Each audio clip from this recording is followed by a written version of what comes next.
होइन र? उसलाई त म त भन्छु उसलाई यहीँबाट यही क्यामेराबाट आखु तिम्रो विषयमा धेरै मान्छेले गलत बोल्यो। तिमी के थियौ, कस्तो थियौ, गलत थियौ, सही थियौ तिमीलाई थाहा छ। तर अब आउने समयमा तिम्रो विषयमा गलत बोल्ने मान्छेको अगाडि तिमी राम्रो मान्छे भएर निस्किनु, सफल मान्छे भएर निस्किनु।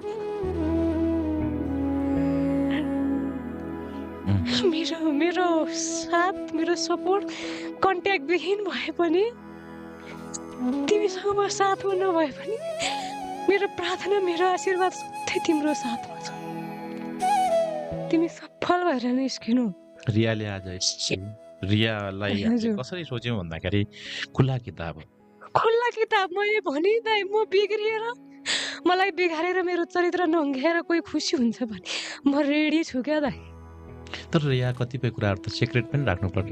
सिक्रेट प्राइभेसी कुराहरू सबै गर्दाखेरि तपाईँ 50 जना खेलाएर हिँडे पो सिक्रेट राख्नु दाइ। उसलाई माया गरेर मैले भने नि होला मेरो जीवनमा माया गर्ने मान्छे धेरै आए, तर मलाई माया गर्ने मान्छे मैले उसलाई पाएको। मलाई निस्वार्थ माया गरेको दाइ उसले।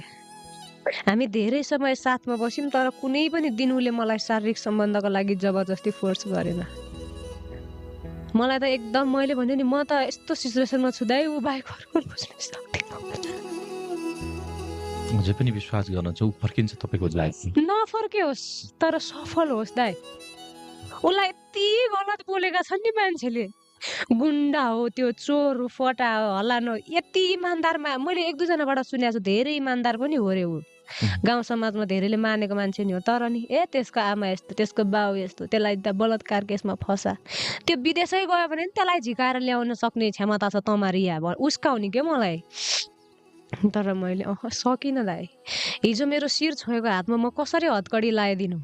प्रेममा बदनामी मात्र होइन, त्याग पनि हुन्छ दाइ। साँचो प्रेममा म कन्ट्याक्ट विहीन छु दाइ, तर म उसकै नामले सास चलिरहेछ क्या दाइ मेरो।